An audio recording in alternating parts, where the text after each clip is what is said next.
The Soybean School on RealAgriculture.com is brought to you by Pride Seeds, Nodulator Pro, and Cruiser Max Vibrance Beans.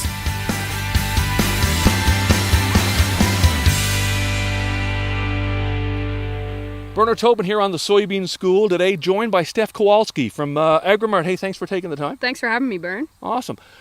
On the Corn School, in recent years, we've been talking about the difference between fixed and flexed hybrids. And Aaron Stefanis has been on from Pride Seeds talking about how you manage, how you select a fixed versus a flex hybrid for better yield. Now, I haven't heard that flexed terminology in soybeans a lot, but you've been hearing a lot of it lately. Yeah, so there was a group of us from Ontario. We went down to Ken Ferry's Corn and Soybean College, and Ken had a really interesting session on soybean flex that kind of made me really want to dig more into it, and that's what we're doing here now in Ontario. Mm-hmm. Now, tell me what flexed means in soybeans. Yeah, so when we talk about flex in corn, we know, it changes its cob length or its cob width, but, we would never talk about it in soybeans. And really what that flex means is how the plant adapts to a stressful condition and how does it make up yield in other ways. So when we look at a soybean plant, we've got a lot of different things going on at this point in time. We have these little flowers at the top still determining, am I going to make a pod or not?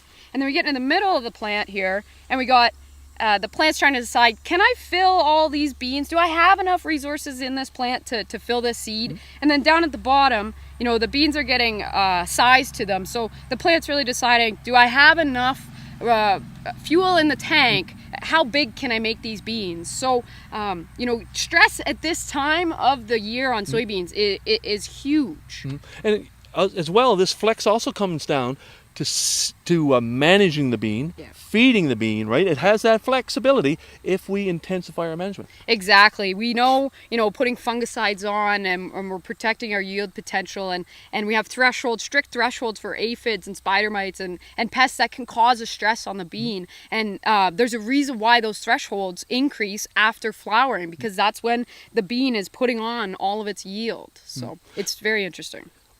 Do you think you're going to be talking a lot more about flex in the future, especially from a soybean perspective, as you talk about management strategies? Yeah, we have a great opportunity for learning in Ontario this year. We have some areas that have been extremely drought-stricken to areas that have had, almost ideal growing conditions all season long. So, really comparing the same variety and how did it change between those two growing environments is a huge learning opportunity that I'm really excited for. Yeah. And my understanding is a lot of the companies really haven't distinguished what is a flexed hybrid, variety for them, but that's something we're probably going to be talking about in the future. It could be on the radar, Bern, absolutely. Awesome. Hey, thanks for your time. Thanks for having me.